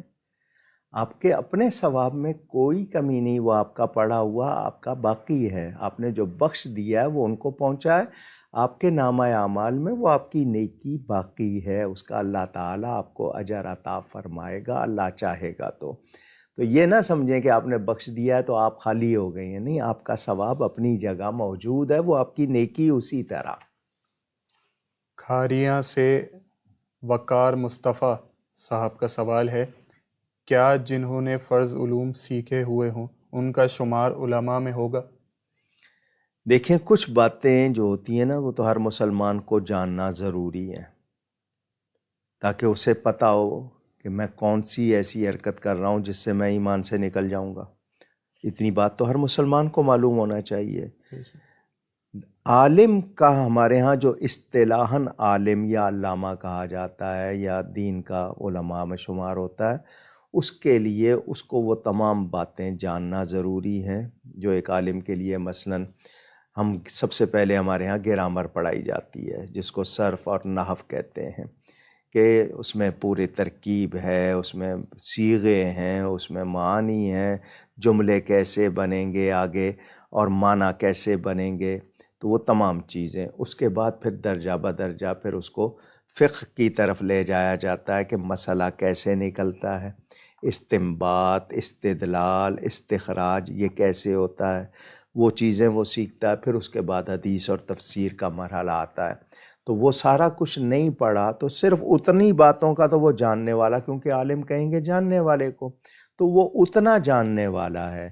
تو یہ لیکن جو اصلی اور جن کو ہم پورا عالم کہتے ہیں، جس نے درس نظامی پورا باقاعدگی سے پڑھا ہے، یا اللہ تعالیٰ نے اس کو علم عطا کر دیا، جیسے فرمایا واتقوا اللہ ویعلمکم اللہ، اللہ سے ڈرو اللہ تمہیں علم عطا فرمائے گا. تو بہت سے لوگ ایسے ہوتے ہیں وہ مکتب میں نہیں جاتے مگر اللہ کی طرف سے ان کو لدنی علم ملتا ہے. تو عالم کا اطلاق اسی پر ہوگا جو تمام چیزوں سے واقف ہوگا. اب اس میں تخصیص کر کے کوئی مفتی بن گیا، کوئی محدث بن گیا، کوئی مدرس بن گیا، یہ تخصیص ہوتی ہے. لیکن عالم آل راؤنڈر ہوتا ہے اگر پورا اس نے پڑھا ہو. مفتی تو صرف ایک شعبے میں ہو گیا نا، تو وہ عالم تمام کا ہوگا. تو حدیث کا بھی ہوگا، تفسیر کا بھی ہوگا، فقہ کا بھی ہوگا، گرامر کا بھی ہوگا، عربی، وہ سب کچھ. تو عالم کے لفظ کو خاص طور پر بولنا وہ جب کہ اس نے سارا پڑھا ہو، ورنہ صرف یہ کہ یہ کچھ باتوں کا جزوی طور پر جاننے والا. احسن خان صاحب کا سوال ہے، ان کے دو سوالات. پہلا یہ کہ لوگ اسلامک ویڈیوز کم دیکھتے ہیں، اگر کوئی شخص اس چیز کو ایکسکیوز بنا کر اسلامک ویڈیوز کے تھمبنیل پر کوئی کسی اور چیز کی تصویر لگا دے، جیسے کارٹونز یا کسی اور چیز کی، کہ تاکہ لوگ اس کو دیکھنے کے لیے کھولیں اور اندر اسلامک ویڈیوز ہوں، تو کیا اس طرح کی بات یا اس طرح کی حرکت کرنا اس نیت سے کہ لوگ اسلامک ویڈیوز دیکھ لیں گے، اس طرح کرنے سے تو کیا یہ درست ہے؟ اس سوشل میڈیا نے ہم لوگوں کو کچھ فائدے پہنچائے ہیں، زیادہ نقصان پہنچائے. اب وہ میرا تو ذاتی پیج ایک ہی ہے اور میں اس پہ کوئی وہ چڑھاتا بھی نہیں کوئی پوسٹ. فین پیج میرا بنا ہوا ہے، آپ لوگوں نے بنایا ہوا ہے ٹیم نے، اور ایک پیج مولانا اکاڑوی اکیڈمی کے نام سے بنایا ہوا ہے. ابھی پچھلے دنوں مستشرقین اورینٹلسٹ یا دوسرے جو دنیا کے مشہور لوگ ہیں ان کے رسول اللہ صلی اللہ علیہ وسلم کے بارے میں جو کمنٹس تھے نا، وہ اس پہ اکیڈمی کے پیج پہ فیس بک پہ چڑھا دیے کسی نے.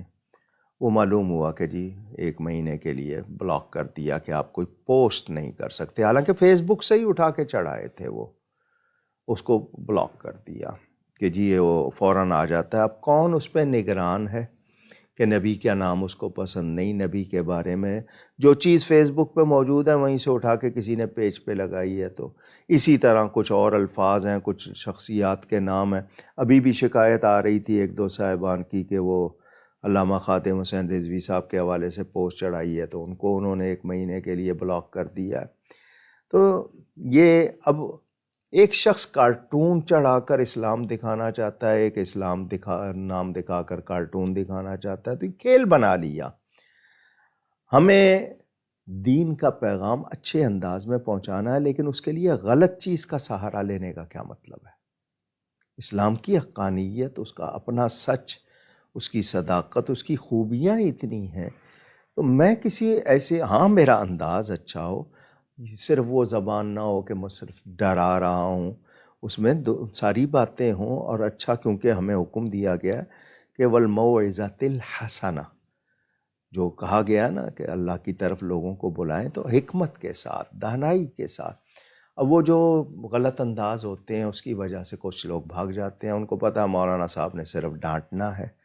کچھ لوگ چلا کے بولتے ہیں، یعنی خام خواہ زور لگا رہے ہیں، اور وہ ان کا انداز ایسا ہے کہ بس سمجھو سارے ہی غرق ہو گئے ہو، سارے ہی ختم ہو گئے ہو. تو اس طرح کا نہ ہو. تو آدمی کو لوگوں کے عقل کی سمجھ کے حوالے سے اچھے پیرائے میں بات کرنی چاہیے. اور ولیتلطف، قرآن میں نرمی سے بات کرنے کا حکم ہے. ہاں جہاں سختی کرنی ہے، مطلب جہاں نشتر لگانا وہاں مرم تو نہیں لگایا جائے گا، تو ضروری ہوتا ہے. مگر میں یہی کہوں گا کہ سوشل میڈیا نے نقصان بہت پہنچایا ہے. بہت سے لوگوں کو دیکھا، معلومات نہیں ہے، حدیث کے نام سے لگا دی کوئی بات اپنی ہے، نیچے لکھ دیا حدیث، اور کوئی نمبر بھی لکھ دیا، حالانکہ وہ اس نمبر پہ وہ حدیث ہوتی ہی نہیں ہے. تو ایسے لوگ کتنا بڑا وبال، مثلاً فلاں مہینے کے چاند کی خبر دو گے تو جنت ملے گی، یوں ہوگا وہاں، اور حدیث شریف نہیں ہے اس کو حدیث کے نام سے پیش کرنا، کتنی غلط باتیں. تو ذمہ داری کی بات ہے، اگر آپ نے اسلام کی بات پیش کرنی ہے اچھے انداز میں اسلامی کے نام سے پیش کریں، کارٹون دکھا کے پیش نہ کریں. آپ کارٹون کا سہارا لے کے نبی کی بات سنانے کی کوشش نہ کریں. اچھے انداز میں اچھی بات کریں گے، وہ ضرور سنی جائے گی، ضرور قبول کی جائے گی. اور ہمارا کام پہنچانا ہے، منوانا ہمارا کام نہیں ہے. ہمارا کام حق بات واضح کرنا، تاکہ دوسرا یہ نہ کہے کہ مجھے کسی نے سمجھایا نہیں تھا یا مجھ تک خبر نہیں پہنچی تھی. تو پہنچانا ذمہ ہے، منوانا ہمارا ذمہ نہیں ہے. وہ اس کے نصیب میں ایمان ہوگا مانے گا، نہیں ہوگا نہیں مانے گا. فمن شاء فلیؤمن فمن شاء فلیکفر، قرآن میں ہے بات. تو اما شاکرا و اما کفورا، دونوں باتیں ملتی ہیں. تو ہمارا کام پہنچانا، لیکن اچھے انداز میں، اور صحیح بات. صحیح بات، میں بار بار کہہ رہا ہوں، صحیح بات. میں اپنی بات پر کسی کا لیبل نہ چڑھاؤں. بات میری ہے اور میں اس کو حدیث کہہ دوں یا قرآن کہہ دوں. تو بات جو ہو صحیح ہو، اوتھینٹک ہو، عمدگی کے ساتھ ہو، انشاءاللہ اثر کرے گی.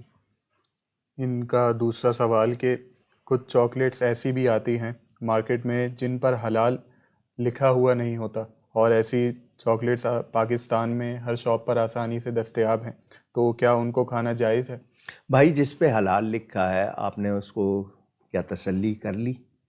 جس پہ نہیں لکھا تو اس کا سوال تو رکھے نا ایک طرف. جس پہ حلال لکھا ہے، اب مثال کے طور پر ٹوتھ برش، اس پہ بھی حلال لکھا ہوا ہے، سوپ ہے اس پہ بھی حلال لکھا ہوا ہے. کتنی ایسی چیزیں جن کے بارے میں تصور نہیں ہے، ان پہ بھی لکھا ہوتا ہے. تسلی کرنی ہے.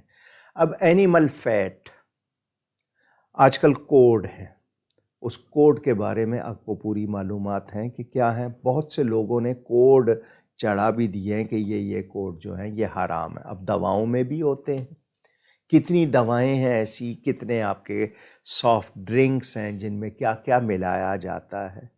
تو تسلی کرنی ہے.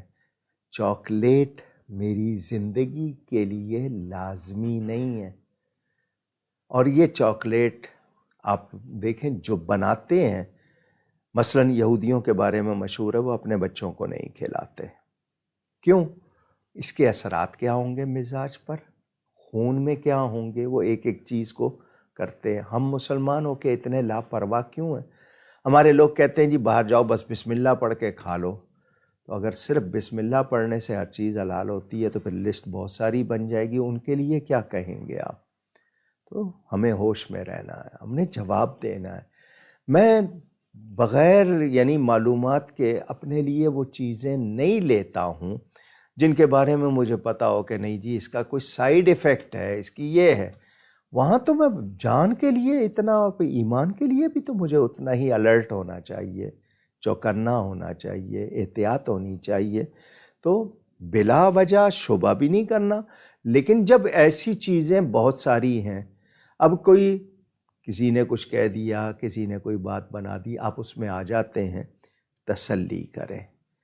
اور اگر شہرت ہے کسی چیز کی تو ایک تو مسابقت کی وجہ سے ہوتی ہے، کمپٹیشن ہے دو کمپنیوں کا تو دوسرے کے لیے مشہور کر دیا، نہیں، واقعی شہرت ہے تو اس سے بچنا ہے کہ بھئی شہرت ہے، اس میں کوئی غلط چیز ہے، بچیں گے۔ یہ چاکلیٹس آپ سوشل میڈیا پہ دیکھیں، دنیا میں 98% چیز جس کو آپ پنیر کہتے ہیں وہ سور سے بنتا ہے۔ کتنی چاکلیٹ اس سے بن رہی ہیں، آپ کو سوشل میڈیا دکھا رہا ہے۔ تو بہت احتیاط کی ضرورت ہے، ایمان کے لیے بہت احتیاط کیجیے۔ اگلا سوال محبہ ماکدہ صاحبہ کا ہے۔ ان کا پہلا سوال کہ اگر کوئی ہمیں چاکلیٹس تحفتاً دے لیکن ہمیں یہ معلوم ہو کہ یہ چاکلیٹس اس نے ہیلووین پر جمع کی ہیں تو کیا ہم اب اس کا استعمال کر سکتے ہیں؟ مسئلہ ہیلووین پہ جمع کرنے کا نہیں ہے، مسئلہ اس کے انگریڈینٹس کا ہے، اس کے صحیح ہونے کا ہے۔ اگر ہیلووین پہ جمع کیے خود جا کے جو ان کے اسٹور سے لیں گے اس کا کیا ہوگا؟ کیسے سوال ہے بھئی؟ آپ دوسرے ملک میں گئے، جا کے ان کے اسٹور سے چیز خرید رہے ہیں، اس کے لیے تو ٹھیک ہے، لیکن کسی اور نے دے دی ہے تو مسئلہ چیز دیکھنی ہے کہ وہ چیز صحیح ہے یا نہیں ہے۔ اگر وہ چیز صحیح نہیں ہے تو کسی کی بھی دی ہوئی ہو وہ درست نہیں ہوگی۔ ان کا دوسرا سوال کہ مرد داڑھی رکھتے ہیں تو انہیں ہر وقت اس سنت کو ادا کرنے کا ثواب ملتا ہے، لیکن کیا عورت کے لیے بھی کوئی ایسی سنت ہے جس کے ذریعے اسے ہر وقت ثواب ملتا رہے؟ یہ جو خواتین ہیں نا، ان کی ایک نمائندہ بن کر نبی کریم صلی اللہ علیہ وآلہ وسلم کی بارگاہ میں آئی تھیں کہ مرد جناب جہاد پہ جاتے ہیں، یہ کرتے ہیں، وہ کرتے ہیں، ہم عورتیں گھروں میں جناب ان کے بچوں کا یہ کرتی ہیں، کھانے وغیرہ کا یہ کرتی ہیں اور یہ سب کچھ کرتی ہیں۔ تو حضور نے فرمایا تھا دیکھا اس کو کتنی اچھے انداز میں اس نے بات کی ہے، اس کے وہ سارے گھر کے کام گھرداری کے اس نے سنائے تھے۔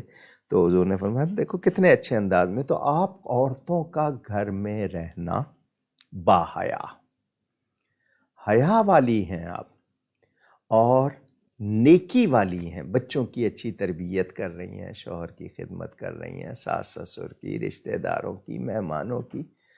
آپ کو اندازہ ہے کہ یہ کتنے ثواب کے کام ہیں؟ شاید آپ کو اندازہ نہیں ہے۔ ان کو جو جہاد پر جا کے ثواب ملتے ہیں نا، آپ کو ان خدمات سے مل جاتے ہیں۔ تو یہ نہ سمجھیے، اب مردوں کو عورتوں کا خیال رکھنا چاہیے، عورتوں کو مردوں کا، اور پھر گھر میں آپ رہ کے باحیا ہیں، باہر نکلیں باحیا ہیں، آپ کے غلط شوق نہیں ہے، آپ یہ جو خدمت کر رہی ہیں نا، یہ بہت بڑا ثواب آپ کما رہی ہیں۔ تو یہ نہ سمجھیے، یہ جتنے بھی حضور صلی اللہ علیہ وسلم کی شہزادی سیدہ کائنات گھر کے کام خود کرتی تھی، سارے بچے بھی تھے، شوہر بھی تھے، اور آخری وقت میں ان کی جو بات بتائی جاتی ہے کہ مولا علی سے انہوں نے کہا میں تمہاری پوری طرح خدمت نہیں کر سکی، روایت ملتی ہے۔ تو حضرت علی نے ان کے ہاتھ پکڑ کے کہا میں نے اپنی آنکھوں سے دیکھا ان ہاتھوں کو حضور چوما کرتے تھے، اتنی مقدس خاتون وہ گھر کے کام کرتی تھی۔ تو ہم گھر کے کاموں کو عیب کیوں سمجھنے لگ گئے؟ ہمارا یہ حال کیوں ہو گیا؟ تو یہ پیار کے کام، آپ کے گھر میں رہنا، بچوں کی تربیت، خدمت، بہت ثواب کے کام ہے۔ ان کا اگلا سوال کہ ختم قادریہ شریف اگر کوئی بندہ تنہا پڑھ رہا ہو تو تعداد کس طرح مکمل کرے؟ اگر 3 حصے میں پڑھ کر تعداد مکمل کرے تو کیا ایسا کرنا درست ہوگا؟ جو تعداد اس میں مثلاً 111 مرتبہ یا صرف 11 مرتبہ پڑھ سکے آسانی سے، ورنہ جتنا پڑھا جائے ثواب کی نیت سے پڑھے، کرتا ہے پورا، بہت اچھا ہے، مگر نہیں کر پا رہا، اس کی دلچسپی تھوڑے کرنے میں ہے تو کرتا رہے۔ مثلاً ہم بانٹ لیتے ہیں، زیادہ لوگ پڑھ رہے ہیں تو 3 بار پڑھ لیا، 1 بار پڑھ لیا تو سارا ہو گیا۔ اکیلا پڑھ رہا ہے تو اگر اس سے زیادہ نہیں پڑھا جا رہا، جتنا پڑھا جا سکے محبت سے پڑھ لے۔ یہ آج کا آخری سوال ہے انشاءاللہ۔ جو سوالات رہ جائیں گے وہ اگلی نشست میں ابتدا میں لے لیے جائیں گے۔ آپ لوگ اپنے سوالات اسی لائیو اسٹریم اگر ختم بھی ہو جاتی ہے تو اس کے نیچے آپ کامنٹ سیکشن میں لکھ سکتے ہیں اگلی جمعرات سے پہلے پہلے، اور اگر کسی اور پیج پر واچ پارٹی ہو تو اس کے کامنٹ سیکشن میں لکھ سکتے ہیں، ورنہ واٹس ایپ نمبر آپ کے ساتھ شیئر کر دیا گیا ہے، آپ اس میں بھیج سکتے ہیں اگلی جمعرات سے پہلے، یا پھر پیج ان باکس ہے آپ اس میں بھیج سکتے ہیں اگلی جمعرات سے پہلے پہلے۔ انشاءاللہ آپ کے سوالات شامل کر لیے جائیں گے۔ آخری سوال کہ قصیدہ غوثیہ کس بزرگ کا لکھا ہوا ہے؟ یہ چونکہ قصیدہ غوثیہ کہلاتا ہے، یہ حضرت سیدنا غوث اعظم شیخ عبد القادر جیلانی سرکار رضی اللہ تعالیٰ عنہ کا کلام ہے۔ پیر سید غلام نصیر الدین نصیر شاہ صاحب گولڑوی رحمۃ اللہ علیہ نے اس کے بارے میں بہت وضاحت بھی کی ہے، اور مدت سے یہ اولیاء علماء کا وظیفہ ہے، اس کی شرح بھی لکھی گئی ہیں، بلکہ میں نے مسجد گلزار حبیب میں اس کی شرح جو تھی وہ آڈیو، زمانے میں یہ ویڈیو کی اتنی سہولت نہیں تھی، اس طرح میں نے بیان کی ہے، اگر اس کی کیسٹیں محفوظ ہوں تو پورے قصیدہ شریف کی میں نے شرح بیان کی تھی بہت ساری قسطوں میں۔ تو یہ سیدنا غوث پاک کا کلام ہے اور بڑا پیارا قصیدہ ہے اور بڑا اثر والا ہے، یقین رکھ کے پڑھا کیجئے، انشاءاللہ بہت فیضان ہوگا۔ اور میں 11ویں شریف کے موقع پر اور اپنے والد صاحب قبلہ رحمۃ اللہ علیہ کے عرس شریف پر اس کو خود پڑھتا ہوں، سامعین سنتے ہیں، ذکر کے درمیان پڑھتا ہوں، بڑا مبارک ہے، انہی کا کلام ہے۔ ہم ان تمام افراد کا شکریہ ادا کرتے ہیں جنہوں نے اپنے تعریفی جنہوں نے اپنے تعریفی کلمات سے ہمیں نوازا، یا وہ جنہوں نے اپنے سوالات ہم تک پہنچائے، جن میں شاہد سرور صاحب، محمد ابو ذر نورانی صاحب، یاسر صاحب، حسین علی قادری صاحب، مزمل حسین صاحب، ابو تراب رضوان صاحب، محمد حسین میمن صاحب، وسیم اکرم صاحب، عفان صاحب، محمد تنویر صاحب، دانیال قریشی صاحب، سید عادل حسین صاحب، مظہر خان صاحب، زنیرہ انصاری صاحبہ، عبدالرؤوف صاحب، ذیشان خان صاحب، آیت خان صاحبہ، محبوب حسین صاحب، ملک بلال صاحب، راجہ سجاد احمد صاحب، شمشیر احمد صدیقی صاحب، مہک فرحان صاحبہ، محمد ربی حسین صاحب، صعیبہ منصور صاحبہ، عرفان علی صاحب، محمد راشد صاحب، محمد عدنان صاحب، عدیل احمد خان صاحب، شیخ عظیم صاحب، سمینہ راوڈہ صاحبہ، سمیع اللہ سائم صاحب، مرزا منظور بیگ صاحب،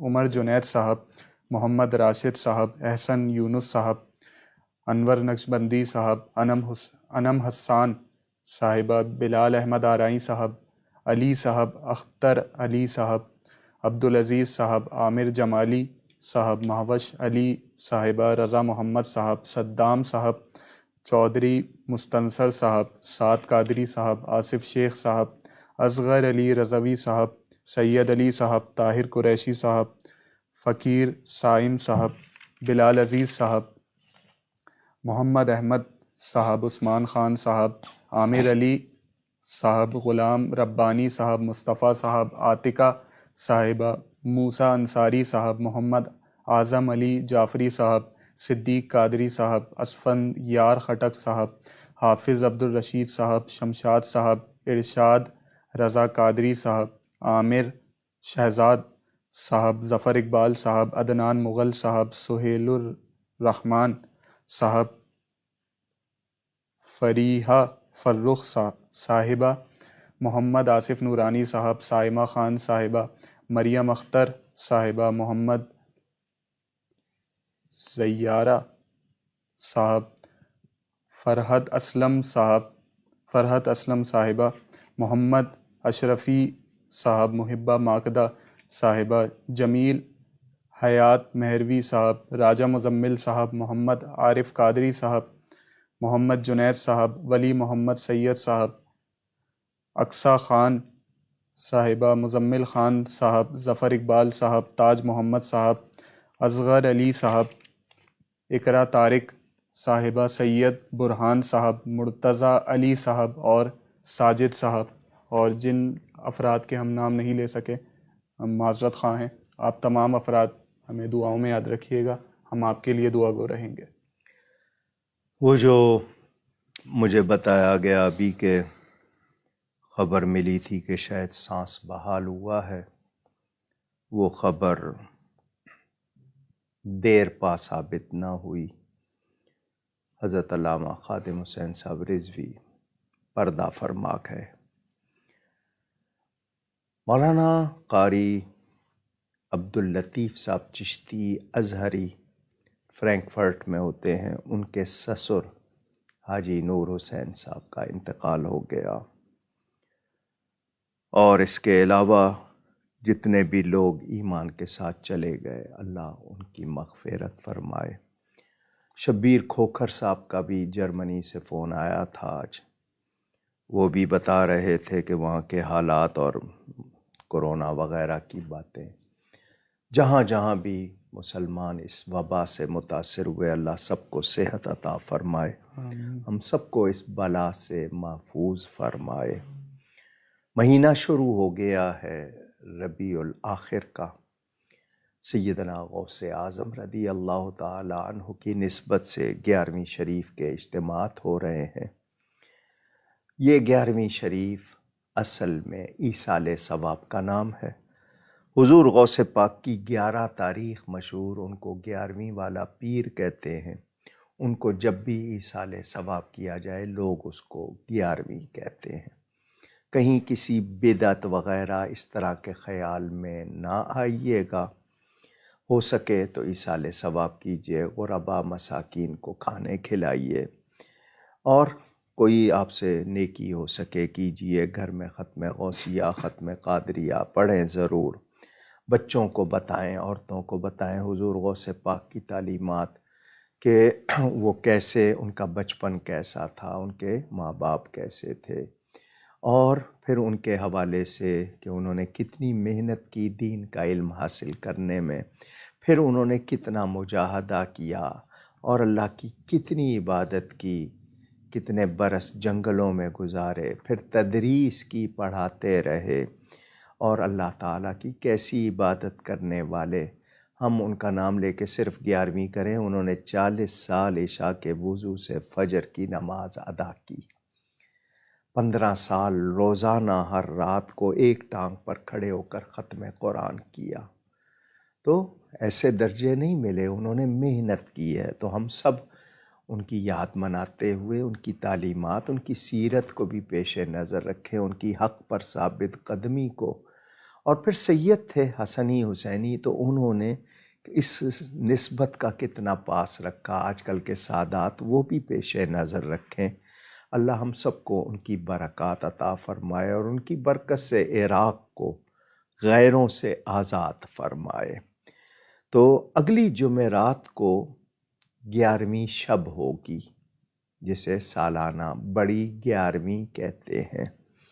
ابھی طے نہیں پایا کہ اس رات جامع مسجد گلزار حبیب میں پروگرام رکھنا ہے یا نہیں، کیونکہ جمعے کے دن اتفاق سے اس سال 11 تاریخ آ رہی ہے، تو جمعے میں رکھنا ہے یا رات میں.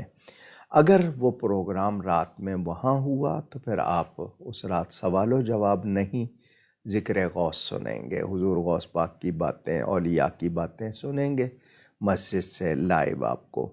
اور اگر جمعے کے دن پروگرام رکھا گیا، کیونکہ اس وقت کچھ اجتماعات کی صورتحال، کورونا یہ پھر پھیلایا جا رہا ہے، اللہ معاف کرے. ایک طرف ویکسین کی خبریں ہیں، ایک طرف اس کے بڑھاوے کی خبریں ہیں، لوگ پریشان ہیں. کتنے لوگوں نے اس میں دولت کمائی، کتنے لوگوں نے ثواب کمائے، کتنے لوگوں نے کیا کچھ کیا ہے. ابھی بھی جو کچھ ہو رہا ہے گورنمنٹ کی طرف سے ہے کہ جی اتنے ٹائم بند کر دیا جائے، وہ بھتہ دے کے کام بھی جاری ہیں، کوئی پابندی نہیں ہے، کہیں بازار بھی کھلے رہیں گے، کیونکہ وہ جنہوں نے بند کروانا ہے جب وہ خود پیسے لے کے کھلوا رہے ہیں یا کھلا رکھ رہے ہیں تو کون کرے؟ جب کہتے ہیں نا پورے کرپشن ایک مزاج بن گیا پورے، اب وہ جو قریبی ہیں ان کو نہیں، جو مخالف ہیں ان پر، تو جہاں انصاف نہیں ہوگا، عدل نہیں ہوگا، وہاں یہ خرابیاں اس طرح ختم نہیں ہوتی۔ تاہم تو یہ وبا کا بھی ہے مسئلہ، آپ لوگ اپنی احتیاط کریں، ماسک پہن لیا کریں، ماسک پہننے سے آپ کی شان نہیں کم ہوتی، 60-70% آپ خطرے سے بچ جاتے ہیں۔ تو احتیاط کرنی ہے، صفائی رکھیے، پاکیزگی رکھیے، توبہ استغفار، اللہ تعالی ہم سب کو ان وباؤں سے بچائے۔ تو میں نے احتیاطاً بتایا کہ اگر جمعرات کو وہاں پروگرام ہوگا تو پھر یہ سوال و جواب کی نشست اگلی جمعرات کو نہیں ہوگی، اور اگر وہاں نہیں ہوا تو ہم یہ نشست کریں گے، اس غوث پاک کا ذکر مبارک کریں گے، اور انشاءاللہ اگلے دن جمعے میں سالانہ 11ویں شریف منائیں گے۔ آپ بھی منائیے، آپ بھی اصالِ ثواب کیجئے، اور عہد کیجئے اپنے اندر ایمانی تبدیلی کا۔ آپ نے دوسری تبدیلی تو دیکھ لی نا، ریاست مدینہ کا نام لے کر کس طرح لوگوں کو بہکایا گیا اور کیا کچھ کیا گیا کہ ان کو یہ نام دے دیں گے، یہ اس نام میں لگ جائیں گے اور ہم اپنے کام کریں گے۔ تو ہم اپنے اندر خود ایمانی تبدیلی لائیں اپنی بھلائی کے لیے، اپنی دنیا و آخرت کی بہتری کے لیے۔ اللہ ہم سب پر کرم فرمائے۔